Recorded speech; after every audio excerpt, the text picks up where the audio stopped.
This project is an honest and in-depth perspective of and from former students at Milton Hershey School. We call ourselves Milts. An organic, open discussion of life before, during, and after attending MHS. Welcome back to Milk Talk Podcast. Today we have a special, not a special guest, a bunch of special guests, the whole Martin family. It's like the Brady. The Martins! We're super excited to have you guys on, man. You know, one of the things we wanted to do was have on a family that experienced the Milt, and who better than you guys? So welcome. I can think of a few. So we're going to start off like this. We're going to do youngest to oldest. Can you tell us your name and what class you were in? I am the youngest. My name is Eileen Martin Tehran, and I was in the class of 1992. Wow. Oh. Yeah, she's old. My name is Jack Martin. I'm in the class of 1989. Shout out to the 89ers. Turn that off, Fran. This is Eric Martin. I was in the best class of 1987. Say that again. Say it again, brother. Say it again. Goey knows. You know it. All right, and I'm Fran Martin. I was a class of 86. Nice. 56? Nice. 56. Knew that was coming. Always jokes with this family. That's why we love you guys. I know. Mama Martin, we're going to start with you. Is that okay? Are you talking to me? We're going to start with you. You talking to me? We wanted to know, you know, with so many children in the Milt, what was it like having so many kids in Milton Hershey School? What was it like? I'll tell you, the best day was, the best time was when I had parents' weekend. Okay. I had to go all over the campus because I had them in all three, you know, the little one, the middle one, and then the senior. So that was quite running all over the place. That must have been. And who was the first to go, or did you guys all go at the same time? Three of us went at the same time. Yeah, the boys went first. And what year was that, guys? 1979. 1979. All right. And Right before TMI. Yeah, February of 79. February 26th. 79. And which student homes collectively? Like, Fran, what student home were you in? And Eric and Jack? So I went to Shawnee, and I was by myself. I was in 5th grade. Okay. And Jack and I started out together at Sherman in the junior division. That's crazy. I didn't realize you guys were there that long. Forever. Eileen, when you went, what student home were you in? So I came into Sherman too in 1980, August 1980. Wow, Lee, you're a lifer too, huh? I am a lifer, yeah. Mm-hmm. So's Carol. This is awesome. What's up, Warner? Before you guys even got on, Agoe and Fran started in on the stories, so it's They can't control themselves. Yeah. You can edit. You can edit that out, right, right? Goey? Say that again, Eric. You can edit that out, right? No, we probably won't because it's good. It's good salt and pepper. It gives like a little spice.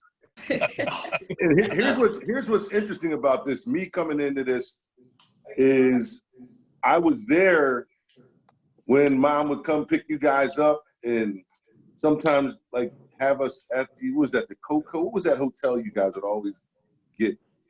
And we would somehow wind up there, whether we were supposed to be going to town or whatever that was back in the day. It was like the first hotel. I don't remember Coco Motel or whatever. You would always get the same room. Mom would always get the same room. And she was very cool about saying, should you happen to be in this particular area, you know, we're over here. It'd be like a weekend thing. So I remember that very vividly. And Fran, really quickly, and we're probably not even there yet, Jack, but I just want to get it out there so I don't forget. But we had in Foxdale, in that senior division, we probably had the most outcast in one student home that I've never seen anything like it. We had Mike Benson, Dave Leffley, Dave Cooper, and Fran, and this was all in a group of student home. and none of them could sing. So I don't know how they got in the group. Yes. And A so lot of payments. and Fran's big thing was to keep Mike Benson cool, because Mike Benson was, I don't know what.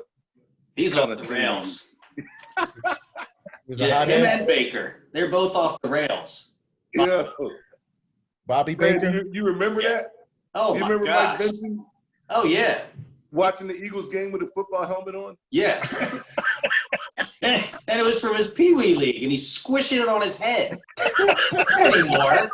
So there are a couple times we actually had to get Butter to help him get that thing off. He was I mean, that special. kid was nuts. I know Mike, and I don't I think that remember helmet chasing him protected around his the kitchen head with at a all. knife or something. You remember that? What was that I was again? gonna kill him. Like he had did something, and I was like, "Okay, Mike Benson, I got something for you." Oh. Yeah, he was absolutely off the rails. You know, the funny thing is he was an academic, but then he was also voted class clown of our class. Yeah, Wow. he, So figure that one out. yeah, he was super smart, but Yeah. he was a lunatic. I have a question for Mama Martin, if you don't mind me calling you that. No. Okay, so how did you hear about the school initially? Wow.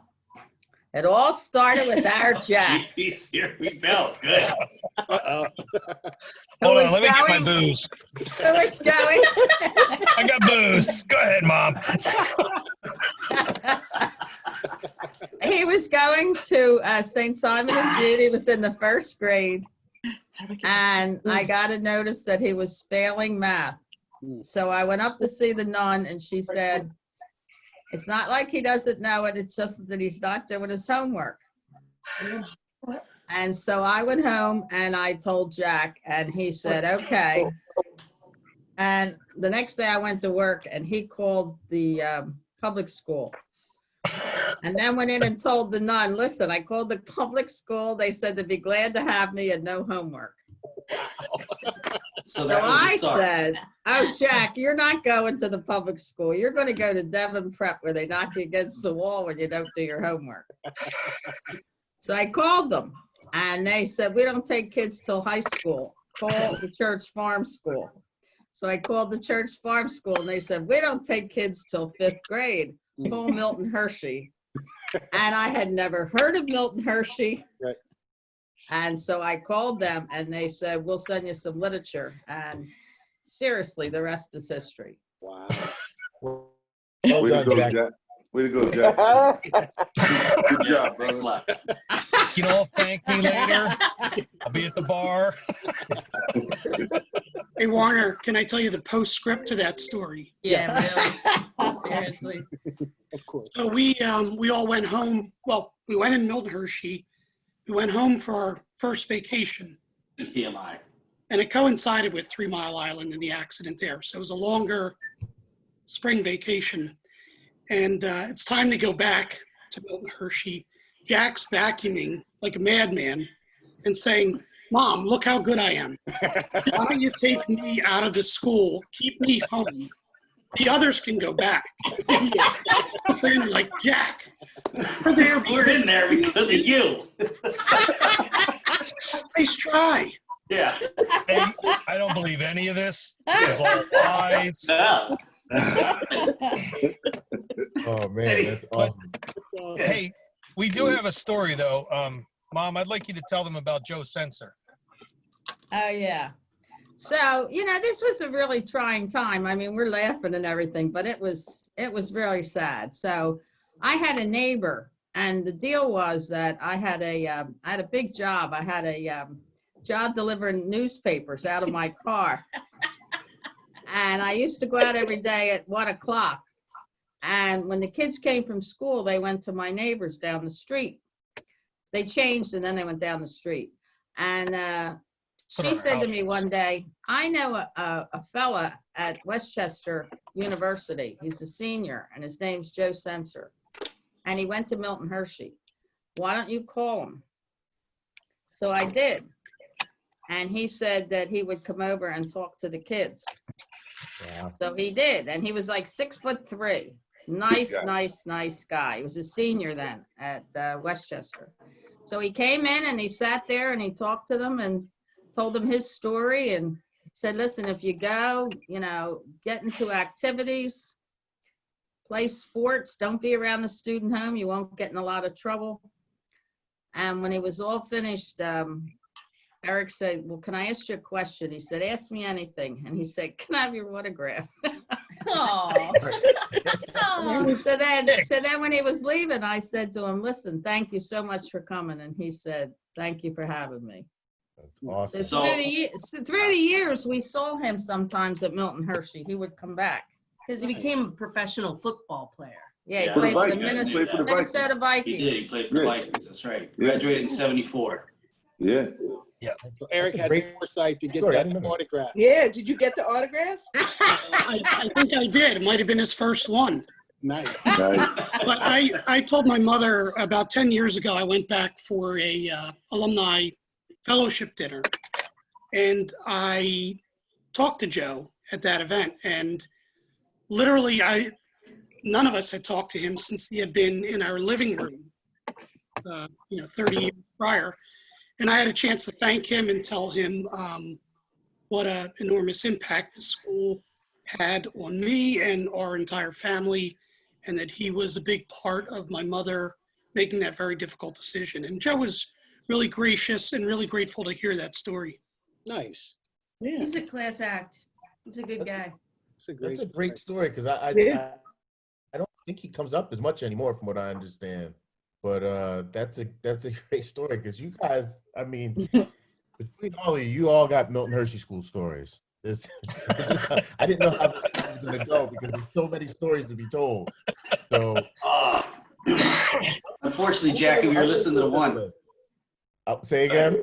Go ahead. No, I was just going to say I was going to give everybody an opportunity to tell their story. If you can sum it up. Eileen, I'll start with you. Is there anything about the Milt, or is there one story that, you get it started off, girl? I want to pass. Can you go to our family historian, Fran, to start? Let's start oldest to youngest this time. All right, we can do that. Pass. I want to pass for 1,000. That's rude. Way to go. That's rude. So brief, huh? Okay, so I went there, like I said, in 5th grade, and I was there by myself, and I didn't get upset. I was just kind of like looking around like in shock and awe and wondering what the heck was going on. And thankfully, we had some really good kids in that student home. One young man was named Nate Williams, and I mean, Big Nate. Yeah. He really took me under his wing, and he showed me how to make a bed because I didn't know how to make one. And it kind of went from there. And then that Wednesday, so we got there on Monday. That Wednesday, I went into the health center, and again, I'm looking around like shock and awe, and these nurses were not exactly the nicest. And it was Can't knock lemon blend, man. Yeah. Cannot knock lemon blend. So And Miss Worley. I got to be honest. I went back to the student home, and it was rough there for a couple months. I mean, the house parents that we had, it was rough. It was rough with them. I really enjoyed the students that I was in with, but then Eric came the next year, and that really helped out. But I think if I'd had student home house parents like that the whole time I was there, it wouldn't have been as easy. But when I went to Foxdale in my 9th grade year and had Mr. and Mrs. Murray, they were John Murray. Yeah, and then and my senior years were really good, but those first couple of years were rough. That was tough. That's But he was a knucklehead and lucky to make it. Well, I can understand like being around Thanks. your family one day, like all of your siblings and your mom one day, and then the next day, none of them around. Yeah. Right. So that's a big transition. Right. And Eric, how was it for you? Well, I was lucky to have Jack in my student home. I don't know if that's lucky. I think I'm the first person to ever say that. Yeah. And last. But I found the transition very rough. It was tough to be away from Mom and Eileen, and it was tough to be away from a core group of friends I had in 3rd grade at the time. My first roommate was Sean Shockley. All right, Sean. That was a little different for a guy from West Goshen, PA, right?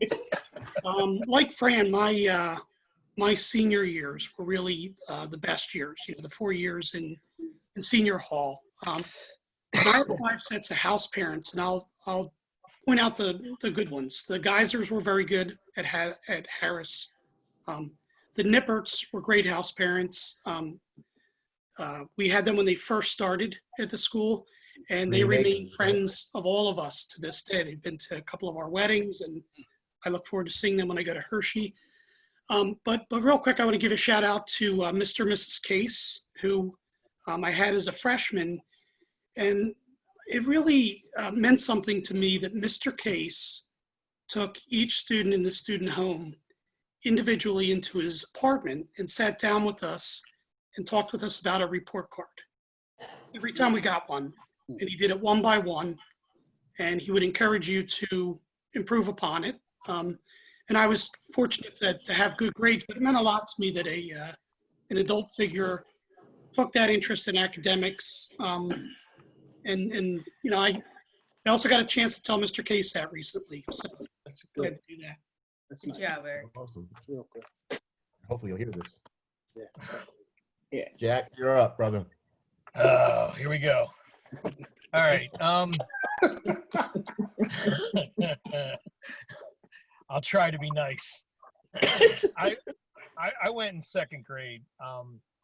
I had no idea. I was a wild child. Still a little bit am. But my first roommate was Abdullah Thompson, and Abdullah was like super cool, mellow guy. But I was in the student home with Sherman, and Eric was there. Obviously, we had Shockley. We had Veronica, Kansas. We had the Bonies. Martha Cruz. Say that again. Martha Cruz. Martha Cruz. Yeah, we had everybody. It seemed like. Junior division was a lot of fun to me. I remember the first week I was there. I'm going to give a shout out to this bully, Jason Barrett. He was a knucklehead. Anyway, he would chase me back from Memorial Hall back to my student home. And then one day, John Savickas, basically said, "Hey, back off." And that was the end of that. Right. And so shout out to Savickas, wherever I think he's out in Vegas right now. Yeah, I think so. But yeah, it was somebody's there. Yes, he is. But we had a lot of fun in Sherman. There was a lot of good kids there, and it was great to grow up with all of them. Then after Sherman, I went to Shawnee with Fran and Eric, and that was like crazy bedlam, funny, a lot of ups and downs. And you know, Fran and Eric both know this, but that house parent was not the best to be around children. But that's behind us. There was a guy that helped us all, our family, Myron McCurdy. He's still at the Milt. He's fantastic. He really kind of took all of us under his wing, and helped my mom a lot too.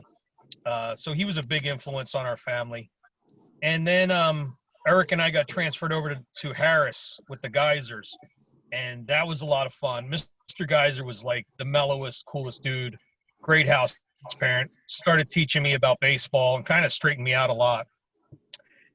Then I went up to senior division and had the Nipperts. Shout out to Mrs. Nippert and Daddy Nips. And then in 11th grade, I got transferred over to Edgewood with the Grimms.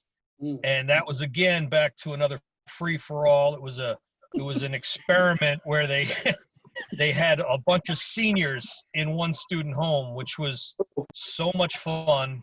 We had Myron Whitsitt and Persh Belai and John Adams and Malcolm Warts. And I mean, we did nothing but laugh all the time. And What are you writing, a book, Jack? Oh, sorry, Frank. I didn't realize I was putting you to sleep. Anyway, then I graduated.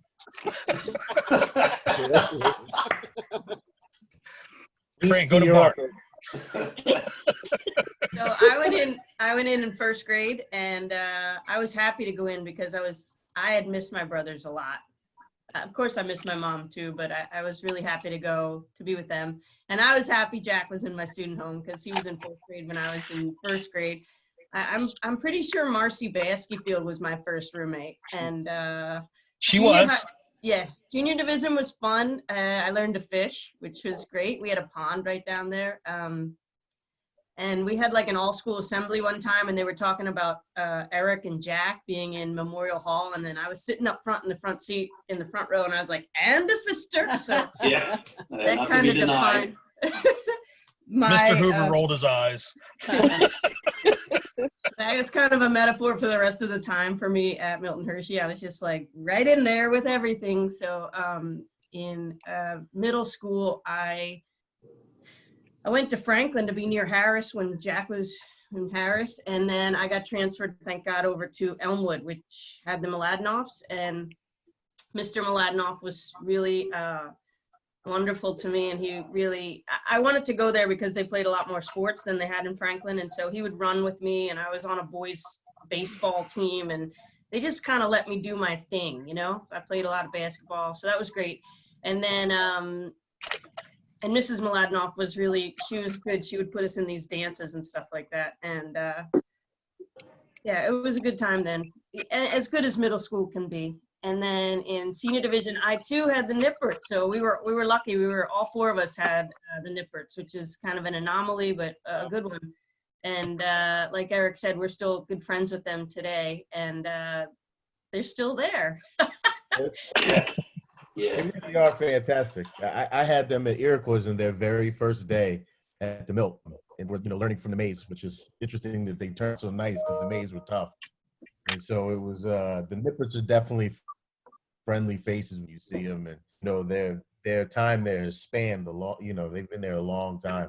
I think they're probably coming close to retire maybe soon. I believe this year they are. Okay. And so, can you tell us where you guys are living now? Because I know you're not all close. Everybody's in different places. Jack, you want to start? Yeah, sure. I got kicked out of Pennsylvania. I'm up in Maine.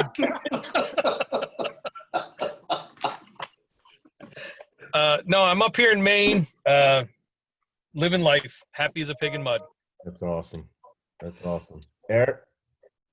I'm outside of Philadelphia in Phoenixville. I'm, for people that are not familiar with the area, I'm just a couple miles from the King of Prussia Mall. And when I'm in King of Prussia, I sometimes run into Warner, which is a highlight of my day. Oh, yeah, you see Yeah.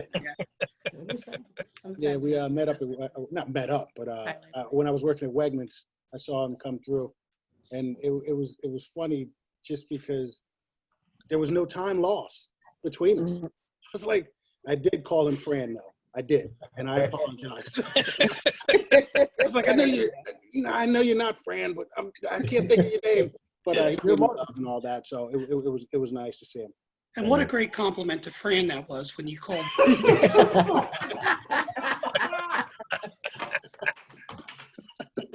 Fran, where are you at these days? Are you talking to me? Yeah, where are you at these days? In Nursing home? Yeah. I'm in Harrisburg. Okay, you're up at the third. And Eileen, I know you just recently Yeah, I moved just home. moved back. You were, I just moved. Yeah, I live here in Malvern. So does my mother. We don't live together, but we live like walking distance. And my brothers are being modest, but Jack has his own business up in Maine. And Fran kind of does too. He's a personal trainer, and he's winning awards in Harrisburg, the second one. And Eric is the Awesome. vice president at SAP. And I sell insurance. So we're all doing really well. We're a credit to the school, I would say. I mean, that's not humble, but Absolutely. school did us proud. I'm going to take it a step further. Eileen's been helping us with this project, being our wordsmith. I go to her. She's my go-to person when I need write-ups for this project. And, it takes a team to do it. And so it's nice to have, and Jack has been super supportive as well. Yeah. Reaching out with the project, and it's fantastic to have you guys on. You know what I mean? Absolutely. Hey, we're all honored about this. Truthfully, we really are. Thanks for thinking of us. I don't know if you guys know this, but the Martins, soon as you say that, like it just, you guys are legends. Just for one, for having as many siblings in the school at the same time. That's a big feat. That all graduated though. How about that that? all graduated, and then pretty much everybody. never thought Fran don't know could that do anybody it. has anything I didn't either. bad to say about No one did. you know, Nobody did. It was a surprise. Yeah. I missed it. Oh, man. Hey guys, Jackie and Jessica and Warner and Agoe, I want to give you guys a compliment. I've listened to the podcast a few times, and it's really well done. It's well produced. You guys have very lively interviews, and it's been a joy to listen to them. Yeah, way to go, you guys. Seriously, great job. Great job. Yeah, Warner, just do your history, okay? Warner, just do your history. Is that Eric talking? Yeah. Figure out when Mr. Hershey passed. Now. First thing Fran said as soon as he got on, he just got on. He was, oh, Mr. Hershey was alive. You know, I came to the Milt in 8th grade, right? So, of course, Eric and I were in the same graduating class, but I never saw him in 8th grade because he was like an 8-1 and I was like an 8-15. I wasn't very smart. So, You were in the shed. yeah, so I was not very intelligent.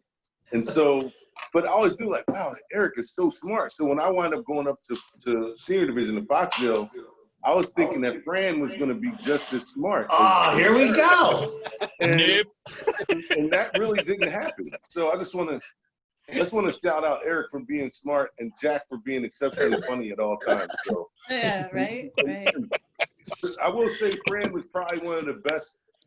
Like, he knew how to get you out of a bad situation. So if you got in a bad situation, you go down to Fran's room or we'd all meet down in the basement. And he's like, all right, this is how we're going to get out of this. Yeah, he practiced that from way back ago. He practiced that. That was a big thing. Franny managed to get us into a lot of stuff, but somehow managed to get us all out at the same time. And, you know, I mean, Fran, I'm sure I don't even know where to start with some of the stories that we had, especially going to Glee Club and the different, like being in Glee Club, we were actually, they let us loose on regular communities. Yeah. And we would, we'd be in nursing homes sometimes doing some amazingly dumb stuff. And then Mr. Alexander would let us in his house. Mr. Alexander would let us in his house and the whole Glee Club. And he had a nice place too. Very nice place. And he'd leave like he remember all the cologne he'd have like all over the place. Everybody, the next couple of weeks, everybody be smelling good because they lifted like. So here's a story about your boy Benson. Going back to Mike Benson, all right. So Mr. Alexander took him out on visiting one time, and they had dinner, and then afterwards, Mr. Alexander says to him, "Hey, would you like a little?" I'm going to get him in trouble. He's no longer with us anyway. He said, "Would you like a little after dinner drink?" And Mike was like, "Yeah, sure." So Mr. Alexander pulls out this bottle of peach schnapps, and he poured just a little snifter of it for him, right? Just a little one. And Mr. Alexander got up, took the plates out of the room, and Mike takes the bottle and takes this big old chug on it. Just crazy, right? And so Mr. A comes back in, and Mike's face is now turning pink and red and all that kind of stuff. So he runs out of the room, goes to the restroom, and, explodes. And then he comes and Mr. A says, "Oh, the food I gave you must have been that good. Must have been too spicy." He goes, yeah, I think so. So he didn't tell him for 2 more years. And I can't ever take anybody to my house again because of that. Isn't that great? Good for you, Mike. Does anybody remember Mr. Alexander making the video of how to eat? Oh, yeah. Yeah. The manners video that we had to watch? Yeah. I'm still uptight about my settings now. I got to have the fork on the shirt. So my daughter's like, what's wrong with you? Me too. Bringing to me. Yes. Yeah. Mr. Alexander, for an older man to have the nitwits, we weren't always nice guys to Mr. Alexander, but he had a lot of patience. And for somehow he managed to get it. Yeah, because he was drinking it up. Listen. Stop. I feel like Wouldn't you drink if you had to deal with all those knuckleheads in Glee Club? Yeah. I mean, we heard some of the Bob Gertz stories too. Holy cow. Oh man. They were awesome. Oh my Well, speaking of Bob Gertz, I got to tell my story. I always tell the same stories over and over. But as a freshman, I went to Glendale, and you know, I'm in Glendale, and Mark Riegelman was one of the seniors, and you know, we had all. So I'm the new guy, and we went to bed, and so I'm fast asleep, and Mike Medlin comes over, and he's like, "Yo, it's time for barn. Come on." You know, I'm half awake. I jump up. I run down 4 flights of stairs. It's still dark out. I put on my cow shit covered clothes in the dark. I run outside, and there's Mom Martin and Pete Gert laughing at me. Oh, we got you. I'm like, who are these people? I don't know them. I hate being here. I don't want to be anymore. I got a good Gert story for you. So, you know how funny Pete is and how funny Bob and Ray are. Their mother might have been the funniest of all of them. Easily. Really? And Easily. she and my mother were introduced when we were still in intermediate division. And somebody said, hey, you're both from the Philadelphia area. We think you have a lot in common. And that began a lifelong friendship. And we saw a lot of the Gerts during school and afterwards. And you know, our families are great friends. But the first time that we were due to meet with them, Bob was the quarterback of the football team. Okay. And this is when we played at Hershey Park Stadium. So I'm in my school clothes going to watch the football game on a Saturday afternoon. It was Cocoa Bean.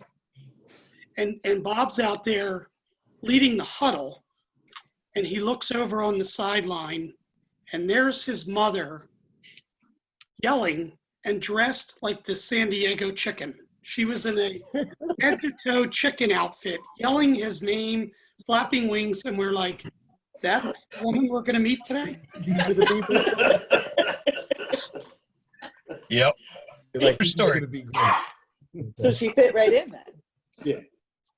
But Exactly. Mom's got a funnier story when she came to our house. Mom, tell that story. Oh, so they come home. I must not have been at the game, and they come home and they go, you should have seen this chicken out there with the cheerleaders. And they're trying to tell me the story. And with that, there's this bang on the front door. And Mrs. Gert, Like someone trying to break in. Mrs. Gert, who never met me, says, open the goddamn door. And I said, who never met her, go around the back. And she comes in, and she's got 5 daughters with her. And we had people over, and she comes in and she goes, you know, somebody told me that, well, let me just backtrack a little bit. I had been to a 25th wedding anniversary for these cousins of ours, and I had met this one cousin, and he was with a date who was a cousin of the Gerts, and he said her cousins go to Milton Hershey, and their mother have to go up there all the time and stay at a motel, and it's very expensive. She's got a lot of children. And I said offhand, well, tell her if she ever needs any place to stay, she can stay with me. Because my mother had moved up there so she could be close to us. Right. And so that was the day that she came to the house and said, did you really mean that, you know, if I ever needed a place to stay, I could stay? And I did that as a kind gesture, but it turned out that I got so much more than I ever gave, because that was really a great big time when I finally got into Milton Hershey. Do you know what I mean? Before that, I was sad. I was thinking, oh, my life is just not going anywhere. And then after I met the Gerts, it all turned around, and she came up all the time. I'd say like every other weekend for like 4 years. So and she was such a pleasure, and so were her kids. So it was a really great time. It's interesting that you put that, you said something about, you know, you finally got the milk at that point. Yeah. So you're our first parent of a milk that we've had on the podcast. So could you explain like some of the different feelings that you felt? Like you said that you weren't all gung-ho at first, and then it eventually warmed up to it. And now how do you feel? Do you think you made a good decision? Well, I can tell you this. In 1979, when they went in February, I went to my first Milton Hershey graduation in June. I don't know if you remember, but it was always like June 2nd. Somewhere around early June. And I'm sitting there at this graduation with Eileen and Mr. Cooper. Do you remember him? Oh, Yeah, of course we all do.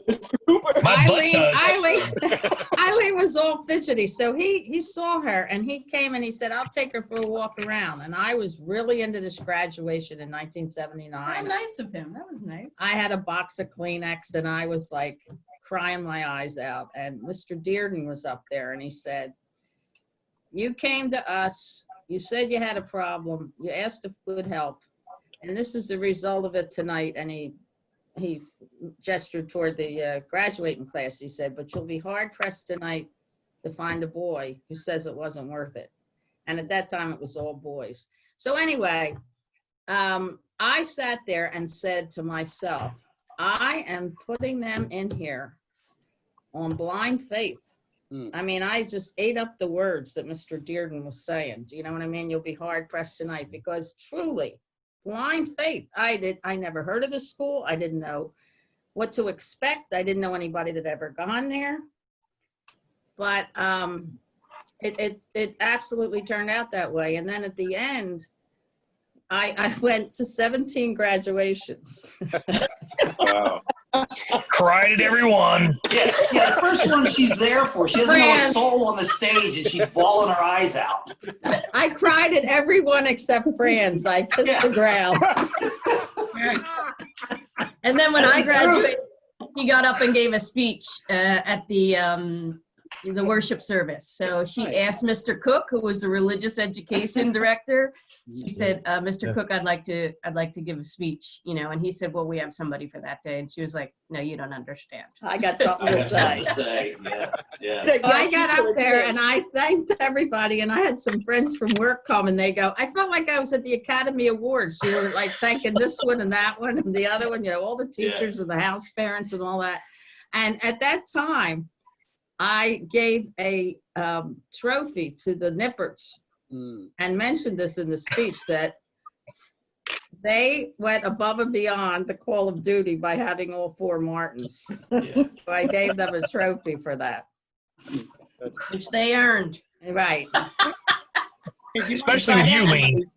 But anyway, that was my first graduation, and I went to all the other ones. And at the end, I just was so grateful that when I gave that speech, I said, you know, Milton Hershey, we thank you and we love you, because you saved our lives. Nice. Truly. Wow.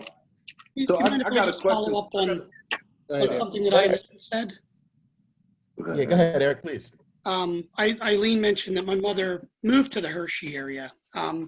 So when we first entered Milton Hershey, we lived in the Westchester area. And for listeners that don't know, that's about 80 miles from Hershey.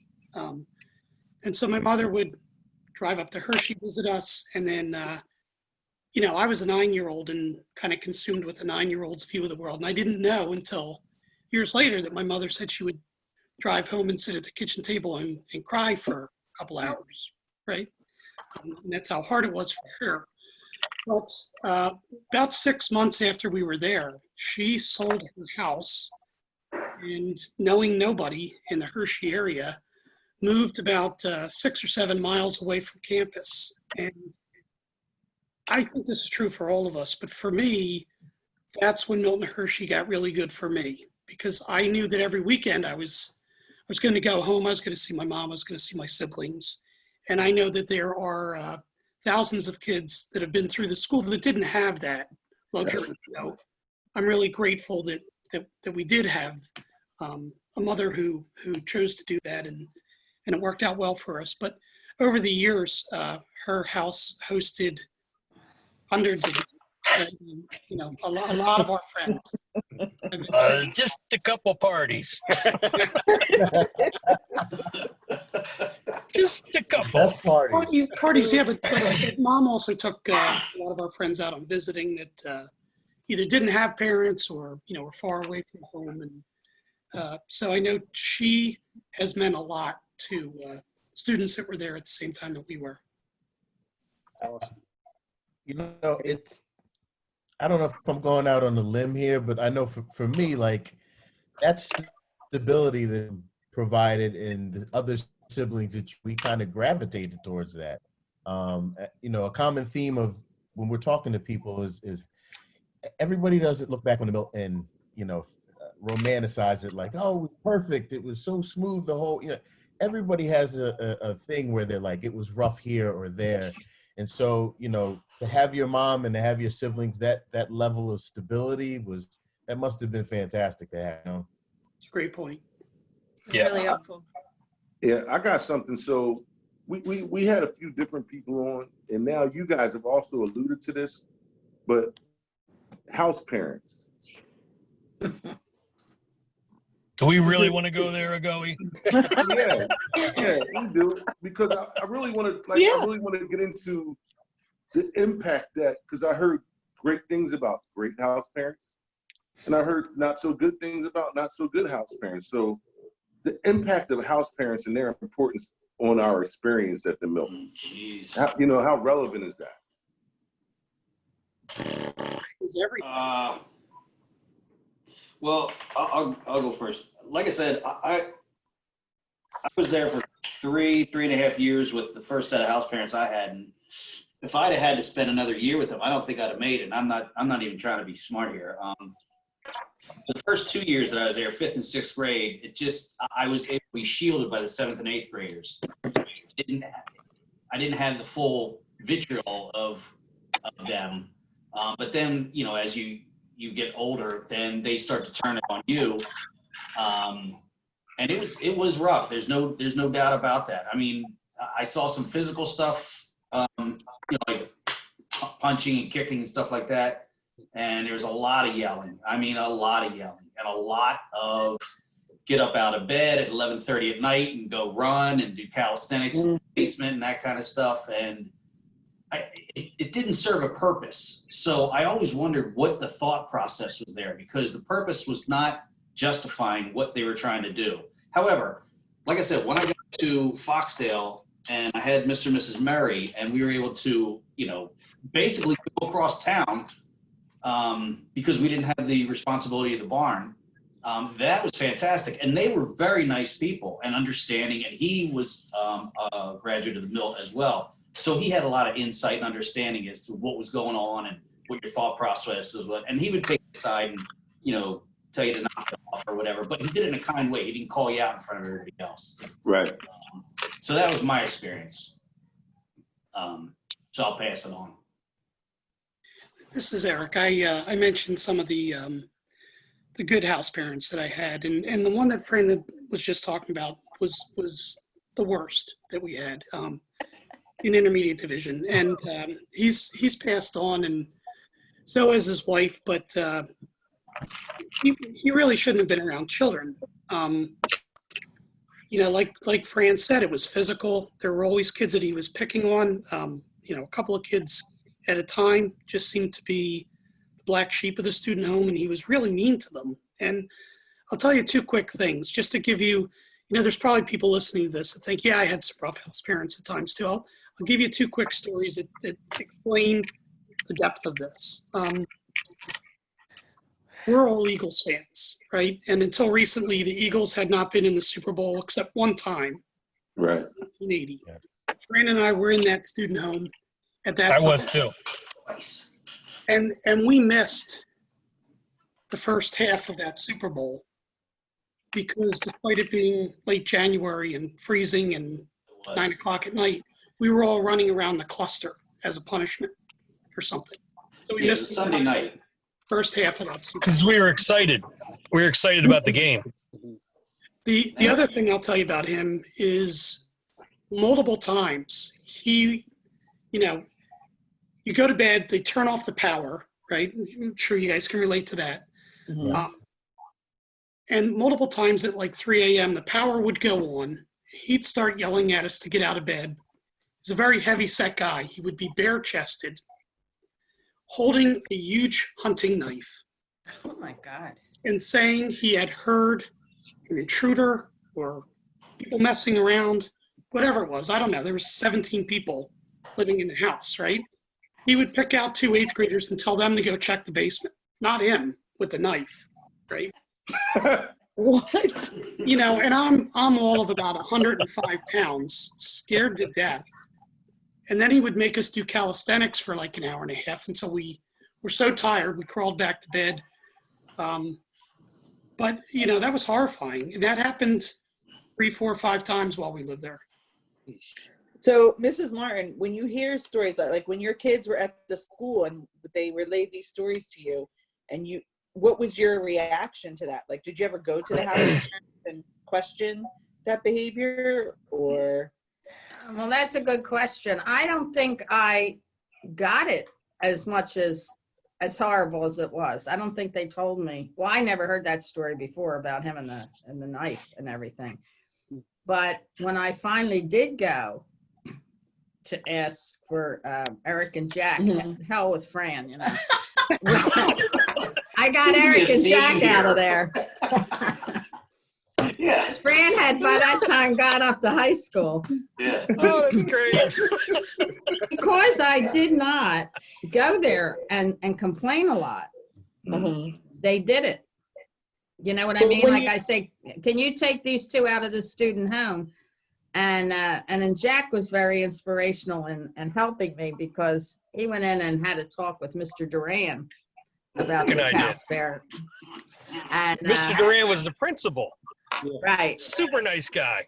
And Jack went in and told Mr. Duran the story, and Mr. Duran goes, come on, Jack, you know, you just got to get along. And Jack said, well, wait till I tell you what he said about you, Mr. Duran. And Mr. Duran, oh, come on in, Jack, sit down. So right after that, they were moved. Cha-ching! Yeah. Yeah. Before that, I I'll tell remember. you what he said about you. So that's how you get a transfer. Oh. Well, That, I and his remember smile went away. Mr. Duran was always smiling, and he was, you know, gee golly, it's going to be all right. It's going to be okay. And then I said, well, wait till I tell you what he said about you. And then smile went away, and he's like, why don't you tell me? I want to say something. So this is kind of like taking a sad turn, and I'm sorry to hear that happened to them. But you know, we did have a lot of good house parents, and there's a lot of people there that dedicate their lives to raising kids, and you know, it's amazing that they do that. And then the other good thing about the student home was that you had each other. So like they had each other, which was great. But even me, like I lived with, you know, all girls and stuff like that. You know, if stuff like that would happen, nothing like that ever happened to me. But I mean, if you got in trouble, if you had dishes or, you know, you had a bad day or whatever, you had each other that you would kind of build each other up. There were a lot of laughs. There were lots of times that, you know, we would try to see the funny things about stuff. Even if like when I was in senior division, I didn't get dishes very often and I never got detentions. But if I did get dishes, you had to do the entire kitchen yourself. So that was like 14 kids and the house parents. That's a lot of dishes, you know, by yourself. And I would go in there and just basically throw myself a pity party, like, oh my God, this is never going to end and stuff like that. And so my roommate, Tamika Washington, she would come in and help me. And she didn't, like, I didn't ask her to. And she would just, and then we would laugh and we'd be kind of throwing the bubbles at each other and stuff like that. So, I mean, I just want to kind of bring it back to like a lighter side where these people were so sweet to us. And I mean, the people, our contemporaries, our peers, you know, a lot of them, of course there were fights and stuff too, but you know, we all got raised in this environment together, and there's a lot of good about that, you know? Yeah, it's a lot of good, but I just want to be mindful that there was some not so good experiences that we all endured. And I think that's kind of what makes us able to laugh so hard when we laugh. So yeah, absolutely. Yeah. I'll tell you a funny story. One time I was at Edgewater when I was a senior, and myself and John Adams got into trouble, and we were in barn, and they made us finish barn. And so everybody else left, and you guys have all done barn except Eileen. Anyway, And Fran, it's a No, lot I of did work. too. You know, I it's a did, lot of Barn. work. Fran did So Barn. I did, at Barn. the end, you know, that the dairyman bails, and it's just John and I in the barn, and we're cleaning up, and I'm like, man, this stinks. I got to hustle. So I'm doing the best, and I'm letting the cows out and everything. Next thing I know, I look over and John is riding a cow out into the lot. So that was kind of the clue for me. Like, well, I'm getting on a cow. So we started riding the cows. Exactly. out in the lot. It'll be that kind of party. Yeah, exactly. We had a good time. So you learn how to laugh, even though you're in the middle of, you know, what seems to be like hell at the time. You had your buddies, and Eileen's right. We had our buddies, we had our brothers and sisters, and I did have, you know, I was lucky. I had Fran and Eric and Eileen, but I have many, many, many brothers and sisters from the Milt, and I consider them my brothers and sisters. Mhm. And Yeah. I will say this: I didn't go back to the Milt for a long time. I mean, I went right after I graduated a couple of times, and then I kind of got lost with my own life and did my own thing for a while. And then I went back for my 20th high school reunion, and it was great. It was really great. Yeah. Can I cry? It's very emotional going back to home. Yeah. Gonna cry, Jack? It was great because Fran wasn't there. No, but it was really good. It was good to see my friends. It was good to see everybody. And it really kind of just rejuvenated me. You know, it really did. good job, Jack. So I got a question for you guys. How the Milt affected you as parents? Oh, You know, that's something other people, you know, the good and to hug them and when to be stern, but like, how do you feel like the Milt affected you in your parenting style? I'll go first on that because I have older kids. I have a 21-year-old and a 18-year-old. And when we started out with them, raising them, it was really tough, you know, and I would start saying, well, we need to give them chores and we need to do this and stuff. And none of that worked. We didn't give them any chores. So I was a bad parent. I was like, man, just let them have fun. But yeah, I'll let the other guys go because they have younger kids. He says that, but his kid is graduating college and high school this year, so he did fine. He did fine. So far. Congratulations. So far. It's Eric. I'll jump in. My kids are 15 and 12, and I really thought a lot about Milton Hershey when the older one turned 9, because that was the age that I went into Milton Hershey, right? And so I could picture now this kid and what it would be like for her to go far away to a Milton Hershey. And I thought a lot that whole year about my mother and the enormous sacrifice she made as a parent to give us a better life. Because, you know, anybody that's got kids can imagine how difficult that would be. But I've also noticed that Milton Hershey impacted me as a spouse. My wife is an only child. She's not used to busting balls. to say the least. With 15 other people, got used to that. You know, we are all calloused and we grew some armor as a result of living with so many people. So when I got married and we moved in together, I really noticed, okay, I got to ease off a little bit. This isn't like busting somebody's chops at barn. Right. How about you, Fran? So I waited quite a bit, as is alluded to by the rest of my family busting my balls about what I did and didn't do right. So I didn't get married in my 20s. Oh, we could have a long talk about that. I know. That's a whole other podcast. Yes. You want to bust some balls. Yeah. Because, you know, I would have taken a hostage to the altar if I'd gotten married in my 20s, so I didn't.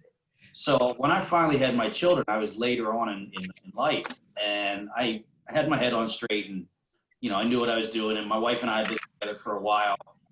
And so when my firstborn was born, I wrote a letter to my mother, and I said, I get it now. and it's a lot more than that. But basically, the sentiment was, I get it now.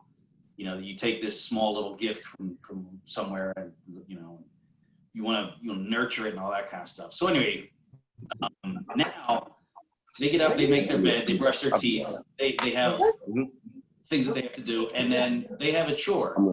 It's every other day, but they have a chore, and they have to stick with it. And they get a small allowance, but it's nothing crazy. It's not like they can go anywhere with it. So anyway, there is some discipline going on there. There's a lot of love. There's no physicalness as far as, smacking them around or anything like that. It's all talking to, and it's not timeouts. I don't mean like that. I just mean like there's a stern discipline aspect of it, but never any physical stuff. So it's all good, and we have a great time. They're a lot of fun. All right, Eileen. Yeah, Eileen. I would just say I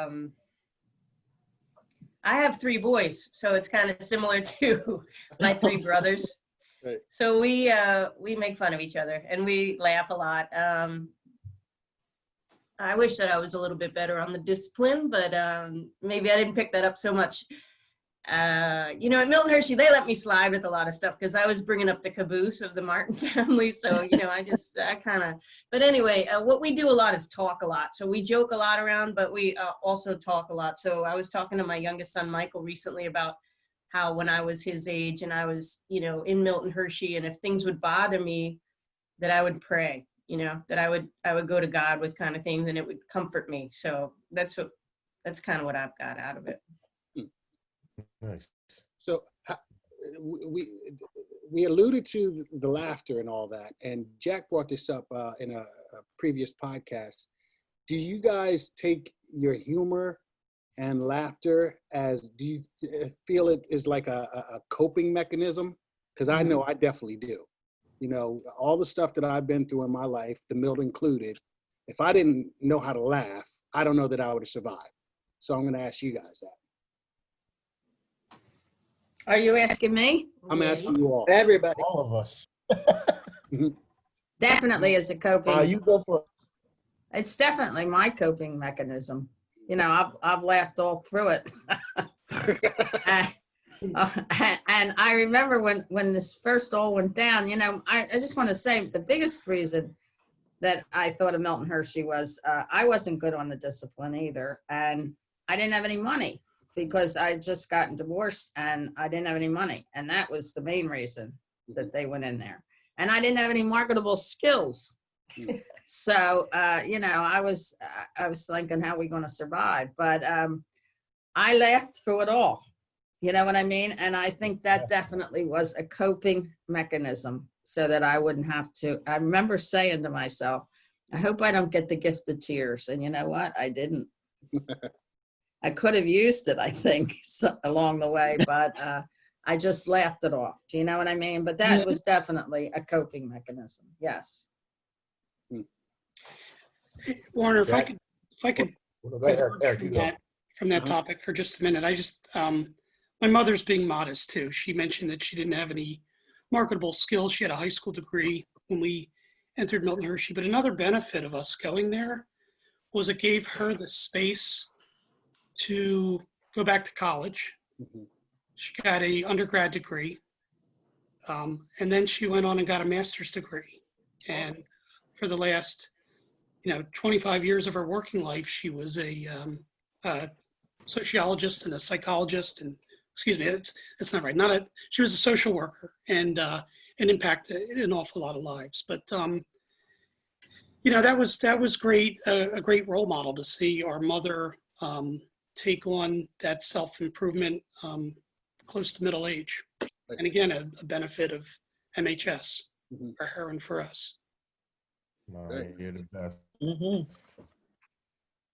I forget who we were talking to, and I just commend you. I commend you, Mama Martin, because there's a lot of people that sent their kids to the Milt, but it was like they sent them to the Milt more so that they could have their free time to just kind of be and not really self-improve. So when their kids graduated from the Milt, they just came back to the same circumstances that they left. I commend you that you didn't do that. You gave them a better life and you improved your life. So when they were done, you all had a collective better life. So Yeah, that's true. That's commend true. you. Thank you. Yeah. I tell you though, when And you Fran did a was heck of in a job, Milton I gotta- Hershey, I don't think there was one kid in that school in Fran's grade that wasn't at our house. Not one. it's awesome. Now, as the years went on, they fell off. But I mean, when he was there, every kid that went through that class, I think, was at our house. Yeah. Yeah. And the That's fact We is, had fun. the fact that people outside of your immediate family call you mom, that's saying something too. You know, Oh. yeah. I'd call you a Milt as well. You know who What? else? She went there longer than us. You know who else? You know who else called me that? Was Eula Webster. Mrs. West. She said to me, Mrs. Martin, you went to Milton Hershey. See? That's been a subject talking about honorary Milts, and if you don't fit the description, then I don't know who does. Yeah. That's Thanks, Jackie. absolute truth. That's That nice. was nice, Jackie. It's true. It's absolutely true. Like when I would ask Eileen, I was like, "How's Ma?" And I tell her the same story all the time. She's like, "I remember that. I remember when he was a kid. And he has a sense of humor." I was like, Still wait, I want to laughing. go back. I want to go back to the defense mechanism, using humor as a defense, because I wanted to hear from Jack and Fran on if they agree with that or if they see that as the same way. Jack? I don't know if I would call it a defense mechanism, but my my youngest son definitely goes to the defense mechanism of making humor out of every situation. We were, I'll try to tell this. We were in Florida when that terrorist shooting happened back in 2017. And we were actually in the baggage carousel when it went down. And it was really, really scary. And scared the shit right out of me. I'm going to say that. But it really did. And there was some really bad stuff happening right next to us. And my family, the four of us, went on a cruise right after it. That's what we were down there for. And probably 4 or 5 days into it, we were all still very nervous and sad and scared and everything. And my youngest started making some jokes, and we all came out of it. And we're all doing fine now. And but it was yeah. So it was a bad situation, but we made some humor out of it, and I guess that's the easiest way to say it. I guess. Yeah. Fran, I mean, the way you get on, you haven't seen the Goey in how long was the last? Yeah, it's been probably about 5 years or so. I saw him at homecoming one time. But yeah, I mean, we could just fall right back into that. And you're talking And about that was the point. mechanism. I mean, the busting was always a big thing with us too. I mean, you just wanted to get them, get the punch, in before that they could get one to you. And and of course, if they came back with something weak like Jack or Eileen always did, it was just like, really, really good. Got really skills, felt that man. one out, huh? Yeah, that was great. So it was just you just zing them, as fast as you can, and you keep hitting. So that we used a lot of that stuff, and like if we would see somebody and they weren't having a great time of it, something was going on, and they were down, and you just kind of bring them out of it, because we're all in this together, and don't let them get to you, and be stronger than that and that kind of stuff. So you just try and bring them out of it, because we're going to get through this. There's no doubt that we're going to get through this, but just don't let them see that they're getting to you, because then they won't stop. And I don't just the adults, but I mean also kids as well. So just don't let them see that they got to you, because they won't stop. Absolutely. Eric? Yeah, I mean, it's probably a cliche to say, the laughs get you through, but I've noticed every time I've gotten together with friends from Milton Hershey, that's what we do, laugh. Everybody tells stories. That's what this podcast is about, but a lot of laughs, and that's probably what I socially take away most from my years at MHS is just a lot of funny stories and a lot of good times laughing with Milt brothers. I agree. I want to say something though. I was talking to somebody recently about this, is that, we all had a backstory to get into Milton Hershey, and a lot of people didn't talk about it. I think it was you, Jackie, that we were talking about this. people didn't know why you were there, and for the most part, you weren't like broadcasting it kind of thing. So that was interesting as we got to be older, and you did hear some of these things. It was kind of like, oh wow, like you did laugh a lot of that stuff off, and you didn't maybe know what people were going through internally, kind of thing, you know. Right. But you just Right. accepted them and loved them anyway, kind of thing. But also, another point I would say is that, first of all, I just want to say that hay was the worst day of my life, having to do hay.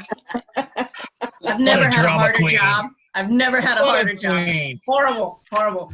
But the thing about the mill, it does make you very strong, and it does make you able to laugh at things and stuff like that. But I found in my own life, maybe it was a little bit too much, because I felt like I could fix things that maybe I should have said, okay, wrap this up.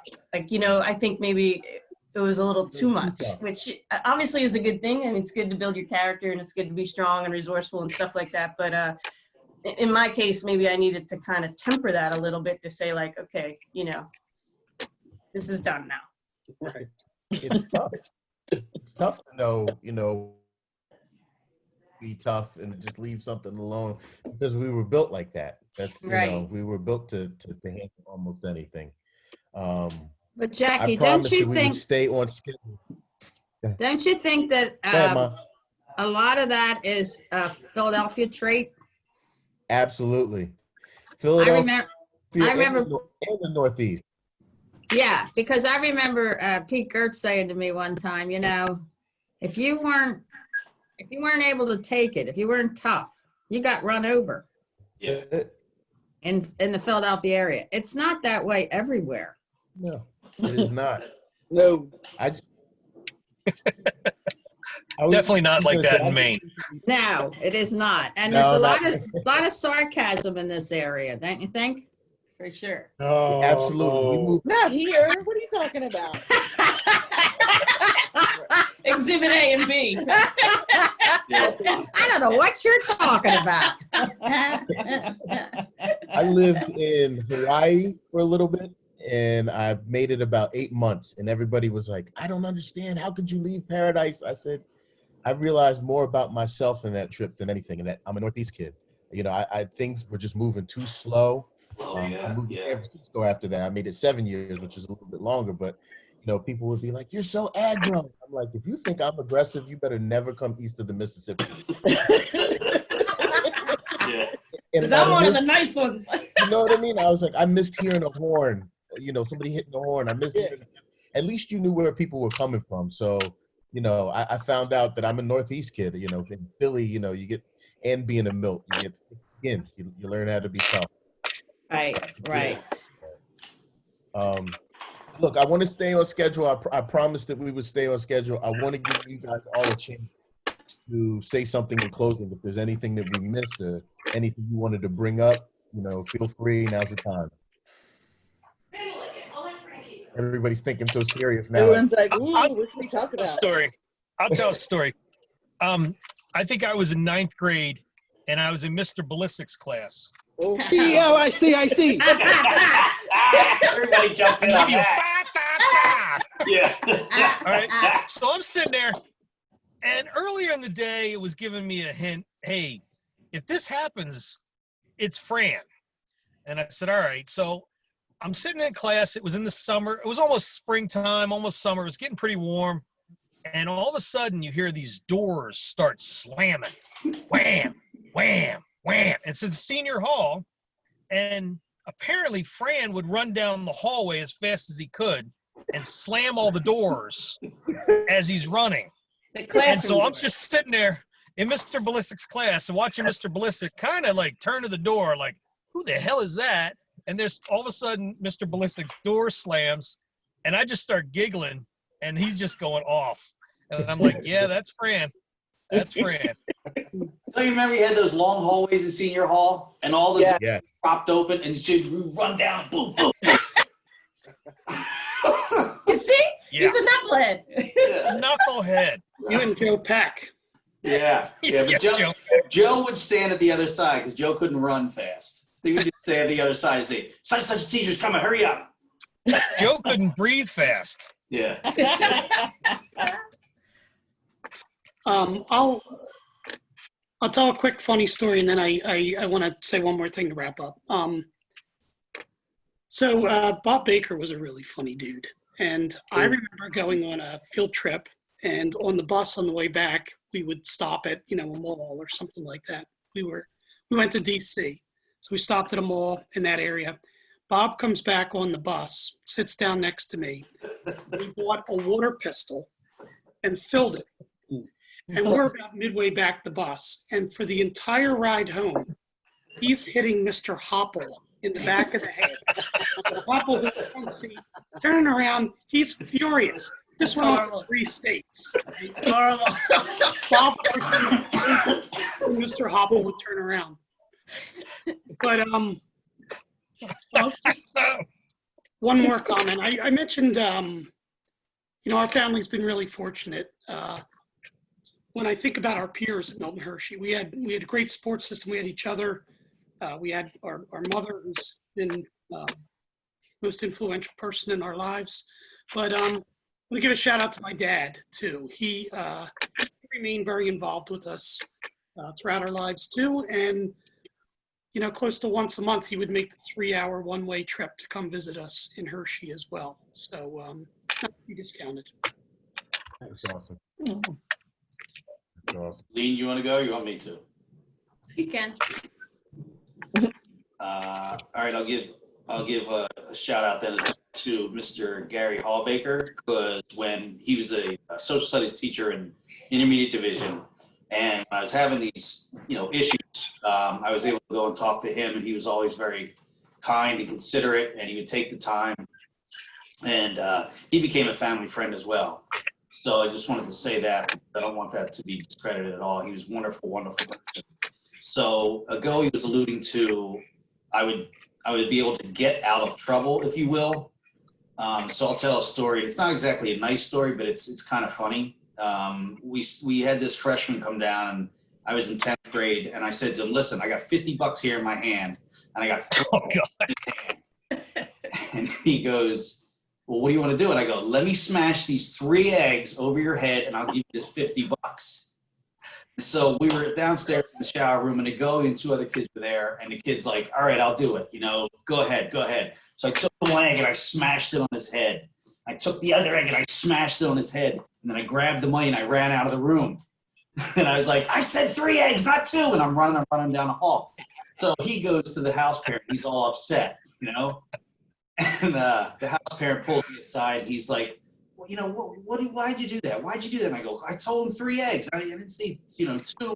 And the guy says to me, "That's a really good prank. All right, you're not in trouble. Don't do it again." So that was one of those things. So then the third thing is, you guys were asking about, like, once you got out of the Milt, you graduated that night. What did you do? So I graduated that night, and I'm hugging people, and I'm all crying and this and that. And then my buddies and I, we went to the Simmons Motel, and we got a room. And then I partied for 3 days. And 3 days? Yeah, 3 days. Yeah. 3 years. Yeah. So that was that. All right, Eileen, you're up. God help us. Yeah, really. I'd like to give a shout out to Mrs. Schilling. She was my 5th grade teacher. She was most of our 5th grade teachers. I think she had maybe all of us. She was great. She didn't have me. Yeah, I won. I was the dumb one. I won. Still are. Still are. But I just I'm still like, I'm in my middle age now, I guess, but it still touches me the way some of those people really dedicated their lives to us. I mean, the teachers and the house parents, Mr. Ainsworth, Mr. Webster, Mr. Hollick, Mr. Francis, he was so funny. Mr. Webster. Mrs. Campbell, Mrs. Baylor, Mr. Kriebel. I mean, just, some of those teachers were just amazing to us and always so willing to listen and be helpful to people who needed it, because as we just said, everybody had a story in order to get in there. I have to tell this story. So obviously Fran's the oldest and I'm the youngest. And so when we graduated, we all had conflicting kind of feelings about it, because, we had been there a long time and it was our home for a long time. And, everybody we grew up with And then you just kind of like were cut off for them sort of thing after graduation. That was tough. That was difficult. That's why Fran partied for 3 years. But anyway. 3 days. Years, Fran, years. Anyway, shoot, I just lost my train of thought. What was I Oh, gonna darn. say? Oh, look who's been drinking. Yeah, right. But going back now, just going back now to see people and stuff, like you said, Warner, there's like no time lost. You grew up with these people. It's like a beautiful thing. And I just think that Milton Hershey has given us all such a gift. And I want to say that I think Pete Gert was really instrumental in kind of changing the whole culture, where there was times where, you know, like we did grow up there. We had all these funny memories and good stuff that you wanted to remember, but sometimes you didn't feel like, it was also painful. Like there was some bittersweetness to it too. But I think Pete has done a great job of just kind of making it like fun to go home again and to laugh. And, you know, people want to go home and see each other and remember the good times and stuff like that. And you can't say enough for him to be able to have done that, because that's a big thing to change the culture of a place. And also, I just want to say that Milton Hershey was amazing to do what he did. I mean, that was so visionary. It was such a different thing. And he's really impacted so many lives. And I know that kind of maybe sounds cliche as well, but Yeah, it needs to be said. That's good. what a beautiful thing he did, him and his Yeah. wife. I mean, it was really his wife's idea, but I mean, you know, to have done that for so many families. And I hope that people that are going there now are listening to this and just kind of keep going, because it does get better. Like, you know, sometimes it's hard, but all of life is hard. So just like Jack said, just kind of keep going through it. You know, the good times don't last, and neither do the bad times. So just keep on going. But thank you, Milton Hershey. You did us all a really big favor. Agreed. Agreed. I got one more story to tell. Oh, dear. So- God. Yeah, I know. It's all about Fran. So anyway, Hardly. I went back after I got married, and I took my wife, who loves chocolate more than anything else in the world, to Chocolate World. And as soon as we walked in, this never happened to me before, and it's never happened since. As soon as we walked in, this lady came up and said, "Do you want to taste test some chocolate?" And I was like, "Yeah, sure." So my wife looks at me and she's like, "Did you arrange this?" And I'm like, "Hell yeah, I did. I'm a man." So anyway, she married me after that. This is the story I wanted to tell about Fran when he graduated. So he had a friend from Atlanta. Well, maybe you should tell the story, Fran, but about Glenn. You know, he told his friend that he went to an orphanage. And I always told my friends that I went to a private boarding school and just left it. So tell him about your friend Glenn coming up, Fran. So I The was orphanage. telling, we met in Atlanta, and I was telling him that, oh yeah, I grew up in an orphanage, you know, and whatever. Okay, that's what I said. So he flies up, and I take him around town, around Hershey, and it was the middle of summer, so you know how you have that chocolate smell going on. And he goes, "What the heck is that?" And I go, "It's the chocolate, you know, so they make the chocolate here and all that kind of stuff." And he goes, "Oh man, it smells great." And I go, "Yeah." So I take him over and I show him the Hershey Park, and it's, you know, good size, and he sees all these roller coasters, and he's like, "What's that?" And so I tell him, and I said, "Yeah, we were in the school, we get a free pass to go to the Hershey Park on the weekends." So, "Oh, that's great." So then he sees the senior hall up there. He goes, "What's that?" I said, "That's senior hall. That's where we went to high school." Holy cow, that's a huge building and all that kind of stuff. So then we go across to Founders Hall, and we have a picnic, and we sit down. It's his wife and my wife, and, you know, we're sitting there, and he says, "All right, so hold on. Let me get this straight. You lived in a town that smelled like chocolate year-round. You got free passes. You went to these beautiful buildings. You had fantastic things going on here. You got meals delivered to you. What are you talking about that this is an orphanage?" That was pretty much the synopsis of, yeah, I better watch what I say here. Gotta rephrase that. Awesome. Yeah, exactly.